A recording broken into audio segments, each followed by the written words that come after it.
Alright, so situation with the VY. I had to take it to a exhaust shop to get someone to weld a nut to the sump plug. That's now done. Unfortunately, the only issue was the exhaust shop was about 10 minutes away from home.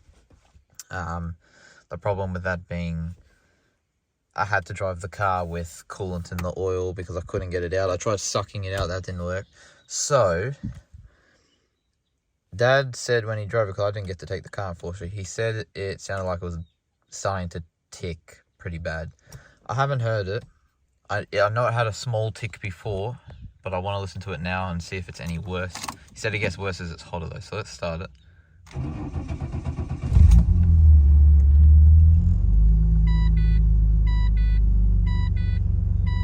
Yeah, it sounds alright.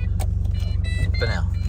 I want to quickly get in the garage, change the oil, and then hopefully all noise goes, but I don't think that'll happen. Currently I just started it and I cannot hear a tick. There's like injector tick and that's it. So it only sounds healthy when it's cold, which fills me with a bit of hope that it's not picking up oil when it starts going through it. Let's get it up on the ramps here. Yeah, we'll see how we go. So the car is up on the hoist and thought I would just, while I'm here, quickly show you the damaged rack end. We need this new steering rack because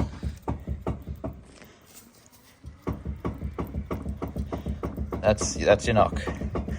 Fair bit of play in that. I mean, there's also that issue, but you know, so that's the issue there. And then the guys at the exhaust shop, they welded a nut onto it for me. So apparently they cracked it. Looks like it has been. So let's get it off now. They've actually changed the oil. Now watch the oil filter won't come off. I can guarantee that. We'll see. Should have recorded that, but look at that oil coming out. That is bad. That is not how oil is meant to look. Oh, there's a bit of oil coming now. That little black stream. Oh, that is so not good. Yeah, that's some very discolored, distasteful oil. There's actually a lot of coolant in it. I'll be honest, I did not think there was that much coolant in the oil. I thought it was just a little bit. I should have known. I mean, I should be always prepared for worst case, but I really hope that's that ticking issue there. I probably will check in the oil filter and see if there's metal in there, because that's a good indicator of a rod bearing or other issues. But yeah, that's bad. That's very bad. So here's another look at that broken tie rod. You can see if I move the wheel. So there's our knock. Underneath, it's not actually that bad. It's, you know, some oil weeping at the front of the engine, but for an Ecotec, which is naturally an oily engine, it's not that bad. I don't know whether to laugh or to cry. I mean, just have a look at that filter. That is terrible. That is literally milk. It's coming out like milk too. It is so bad. Like that little lysopool there, that's the stuff that came out of the filter. That is gone. That is so bad. I actually genuinely don't know how the engine hasn't locked up at this point. That's very bad. But in saying that, the filter has actually done quite a good job of blocking out the sludge part of the oil. Because, well, that latter part there is more sludgy than the rest, and that's what came out of the oil filter. The rest is actually a bit more like oil, if you could even call it that. So hopefully the filter has saved this engine. We will see. We will see. Oil filter's changed, oil's filled up, is ready to start. I have, don't drop that. I have once again just pulled the fuel pump relay, chucked it in the spare slot, just because I didn't put any oil in the filter, just because I'm going to spill most of it and I wanted to hurry up. I'm just going to crank it, get some oil pressure, and then I'll start. So crank it for a bit.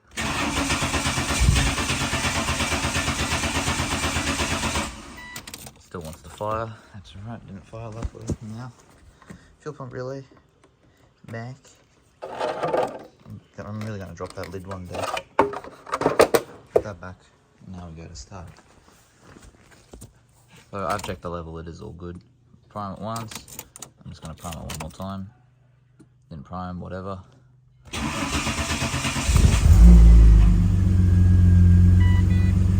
for a sec. Hop underneath, check the leaks from the sun plug, which you can't even see, that's fine. Can't see anything from the oil filter, that's good. Have a listen. Honestly sounds pretty good.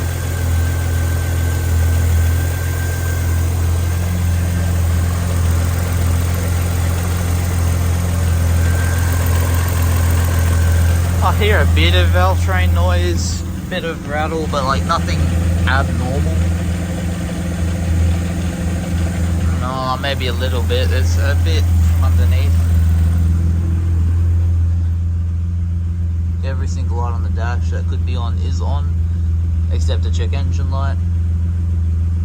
I don't know, we'll shut it off quickly actually. It's on ramps at the moment. So to get it actually accurate, ow, the door shut on me. Ow. To get an actually accurate oil level, we'll just back it off the ramps so the car's flat.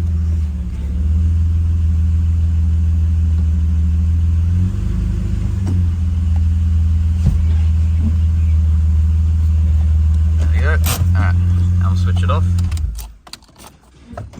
Switch it off, we'll check the oil level after a couple of minutes, see how it is, and then hope for the best. So I've checked the oil level, it was all good, I've started it up again. I just want to let it run for a bit and see if I hear a noise getting louder. There's a bit of a rattle. It almost sounds a bit like a broken water pump though. Easy way to find out, just take the belt off and run it, see if it does the same thing.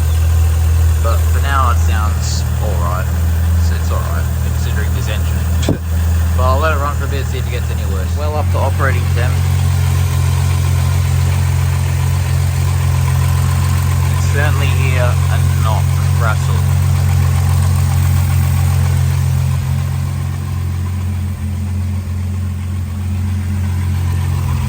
And it's still not running perfect.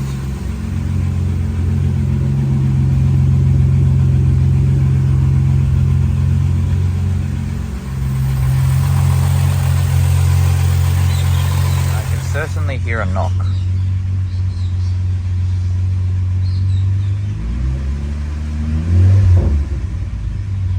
It's a bit hard to hear though when you've got an exhaust covering up all the noise, but there's certainly a knock, unfortunately. It's some sort of rattle.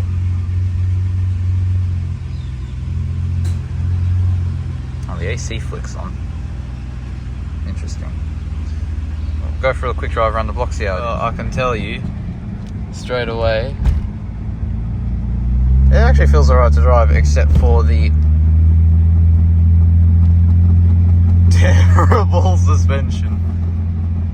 That's very incredibly bad. Very bad knock. But it feels alright-ish on throttle. Although it does like to nearly stall with the aircon on and putting it in drive, like I'm parked to drive. Took the car back from a quick test drive. The engine seemed fine. The steering rack, as you saw, certainly wasn't.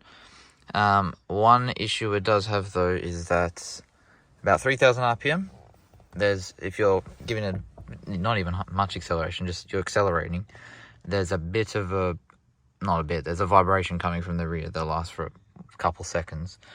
And the check engine light comes on if you give it some beans.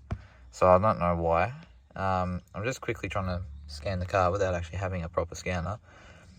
I can see that is one set of trouble codes that comes up on the dash, but I have a feeling that's just for the head unit, that particular code.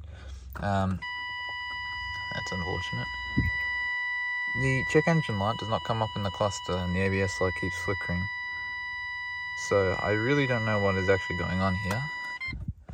And as well, when you turn the ignition on, that ABS light flickers and you can actually hear a noise behind the dash doing the same thing. And I think that is, it perfectly coincides with that ABS light. So I think that is the ABS pump just pumping. Just looked down at the OBD port and noticed there was this wire coming out of it. Saw it go up behind the fuse panel thing. So I just pulled it down and sure enough, it is hardwired into a fuse. Fourth down on the right is the radio cell phone navigation, 15 amp. Don't really know why it's there, to be honest. Maybe it's for the steering wheel controls. So there's that one. Then there's also a... Oh no, don't worry. They are for the, what do you call it? It's actually, I don't know where this goes. Maybe you can see. Maybe not. Sorry, I'm having a very hard time seeing. I can feel it. Okay, so it runs up into there. Probably into the loom somewhere. Yep, I really have no idea. I'm just going to pull it and see if that does anything. I pulled it and did absolutely nothing. Nothing has changed. So I imagine it's got actually something to do with the radio. Maybe it is to make the buttons work. Don't even know if they do work. Bigger issues. So I got to keep investigating, see if I can find out what is going on. And then I'll let you know. Well, I unplugged the ABS module because I'm pretty sure that it's a culprit. Checked the part number on it, ends in 589. Went to the wreckers today to try and find one. Unfortunately, I could not find a ABS module with the same part number. I did find a VX that had traction control, V6 auto, and had the same part number except the final letter. It was 588, not 589, final number, sorry. So I don't think that's going to work. I didn't buy it just because I don't want to waste 60 bucks. That's still an issue. But what I did get from the wreckers was a new tie rod end. Sorry, tie rod end, new rack end. Because as you can see, yeah, this one's it's a bit how you're going. It shouldn't move like that. So basically how you do it, take the wheel off, self-explanatory, obviously. But no, I ripped the boot off. I did have the boot on, but it was already broken, so stuff it, I ripped it off. To undo it, you basically need a shifter. Make sure it's a 12-inch shifter or 300mm shifter. There's just two flat pieces on it somewhere here. Then just undo it. It'll be quite stiff, but just undo it. This whole thing will come out. I'll show you here. That's how it is. It'll come out like that. Then I was going to use this boot, but it's got, unfortunately, a couple nicks in it. So I've got another boot, which I will take the tie rod end off, slide it on, put the tie rod end back on. We're good to go. Shouldn't be this hard, should it? Yeah, famous last words. We'll see. Old one is out, as you can see. And here's the new one that will go in, second-hand new one. So, yeah, it's hard to get out because the threads are very, very tight. You can't just like crack it and then loosen it by hand. You've got to keep going with the ratchet, but it's out. Now put the new one in, then put the boot on it, tie rod end, put it back in the car, and hope it's all good. Well, the new tie rod rack is on. Tie rod rack, keep calling it tie rod. Steering rack. The rack end is now on, and I cannot move that steering wheel. That wheel, that is solid now. So that is one thing fixed. Fortunately, I just do not have a new tyre to put on this thing. So I don't have to drive it like this and pump it up every 2 days. But for now, that job is done. Okay, so I got another ABS module from the wreckers. Same part number. Actually, it was very hard to find one. Let's see if that solves our ABS issue. I've just plugged it in, I haven't actually bolted it in.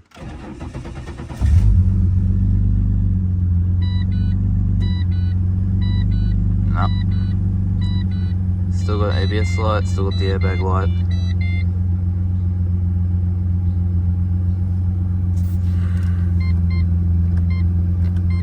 Weird, I haven't got it, I've only got the ABS light. I haven't got the warning on the dash. But it's different, it's not flickering now, it's just on. Like it's unplugged still. Ah, great. Guess I still have to do some diagnosis. I have the good news and I have the bad news. The good news is it's fixed. The bad news is, well, third one from the bottom won't focus. ABS. Third one from the bottom doesn't exist. So the entire time, well, maybe not the entire time, but there certainly was no fuse. So once I put the new module in, put a new fuse in, it worked fine. Now the old module still could have been bad, I'm not sure. For now I've just put 2 bolts in here because I want to actually check that. I can't because the module is in my other car, which is not here. But hey ho, it works. Anyway, took it on a test drive and it's knocking now from the front right corner. So I got up in the air, gave it the old wiggle, but it's still actually not in the air anyway. gave it the wiggle, and luckily it's not a rack end this time, it's just a tie rod end. So that's exactly what I'm doing now. Gonna get up in the air and do that. Then I'm gonna quickly chuck this oil flush in it, change oil. A more vivid image. There you go, there's the movement. And, oh, we'll just ignore that. Pretend we didn't see that. But yeah, that's what we got to replace the tie rod in. I feel like a bit of an idiot now because there is no ABS light with the original ABS control module in it. Just change the fuse, or just put a fuse in rather. So yes, I listen, if you guys like working on your cars, it doesn't matter how good a mechanic tells you or whatever, you know, it's always going to be this, check the simple things first. That's my mistake, I didn't do that. Just cost myself 80 bucks, but I guess it's a good thing. So now I got a spare one. So yeah, that's now done. Move on to the next thing. So got a couple of things to update you on. I replaced the tie rod end on this wheel, put the wheel back on, gave it the good old shaky to do to see if it had fixed it, and found out now the ball joint also needs replacing. As when the car's jacked up in the air, you can move it forward and it doesn't knock as such, but you can. There's some play in the movement of the wheel. You can move it forward and back a little bit. So that is not ideal, but I'm basically going to see if I can chuck some good tires and wheels on this that I know aren't really buckled, which I think these all are, and I'm going to drive it and see if you can actually feel it like a fair bit. Hopefully not. If that's the case, then I won't really bother about replacing the ball joint because I cannot be stuffed replacing that, to be honest. Then this morning I thought I'd just quickly scan the car and find out what the engine light is that comes up when you load up the car, and it said knock sensor, right hand knock sensor circuit fault. Hopefully that's just it's unplugged. Maybe the knock sensor's bad. I haven't fiddled with it, I can't actually see it from here. Kind of got to see it underneath.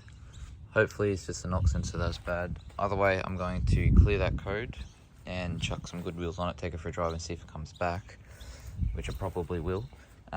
But I actually had issues with clearing the codes because after I did a first scan, suddenly I had a bunch of errors on the dash, the contact dealer error, and the OBD scanner was not communicating at all with anything. It was if you left the symptoms were if you left the ignition on for a while and tried to crank it, it wouldn't crank.